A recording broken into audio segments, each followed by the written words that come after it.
మహబూబాబాద్ జిల్లా కేంద్రంలోని కంకర్బోర్డ్ జెడ్పీహెచ్ఎస్లో 1976-77 సంవత్సరంలో 10వ తరగతి చదివిన పూర్వ విద్యార్థుల ఆత్మీయ సమ్మేళనం ఆదివారం ఘనంగా జరిగింది.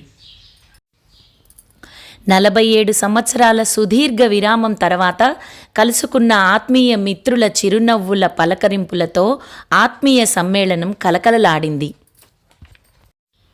మహబూబాబాద్ ఎమ్మెల్యే డాక్టర్ బూక్యా మురళీనాయక్ ఉమా దంపతులు హాజరై గురువులకు నూతన వస్త్రాలు బహుకరించి వారి దీవెనలు తీసుకున్నారు.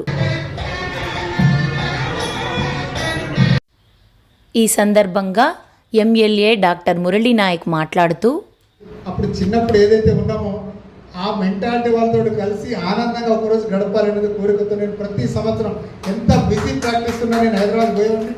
ఆ ఫంక్షన్ అటెండ్ అందరితో మాట్లాడుకుంటూ ఒక్కరోజు ఆనందం గడిపితే 364 రోజులు వెయిట్ చేసేది ఆ ఒక్కరోజు కొరకే. ప్రతి సంవత్సరం నేను అటెండ్ అవుతూ మా క్లాస్ పిల్లలతో అందరితో కలిసిమెలిసి ఉండు. ఎందుకంటే నేను చదివిన పబ్లిక్ స్కూల్స్ లైఫ్ అయ్యి ఏది ఉన్నా కూడా ఫ్రెండ్సే. ఇప్పుడు పేదోడు కావచ్చు, గొప్పోడు కావచ్చు. సరే, ఇప్పుడు నేను డాక్టర్ని అయ్యి కొంచెం పేరు ప్రతిష్టలు సంపాదించుకున్న తర్వాత ఇప్పుడు ఎమ్మెల్యే అందరూ గౌరవిస్తారు. ఈ గౌరవం కాదు, మన స్టూడెంట్గా ఉన్నప్పుడు ఉన్నటువంటి ఆ ఫ్రెండ్షిప్ గొప్పదని.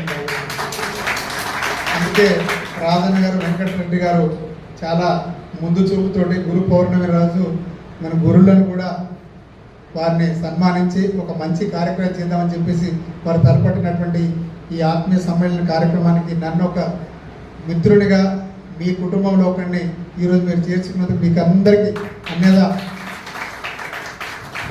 ధన్యవాదాలు తెలుపుకుంటూ గొప్ప అవకాశం ఇచ్చినటువంటి ప్రియ మిత్రులకు, మా గురువులందరికీ పేరున ధన్యవాదాలు తెలుసుకుంటున్నాను.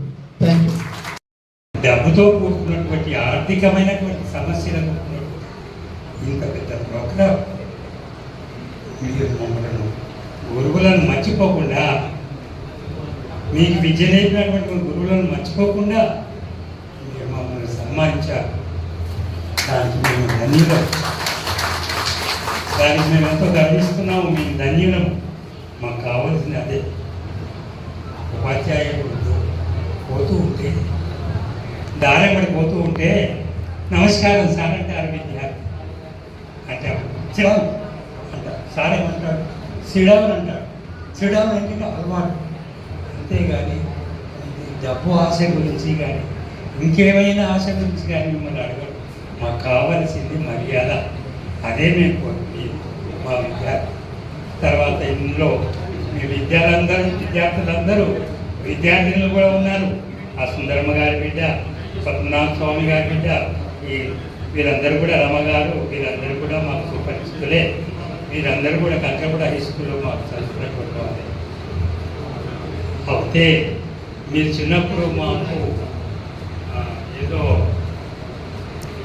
ఎన్నో చిలిపి పనులు చేశారు. చిలిపి పనులు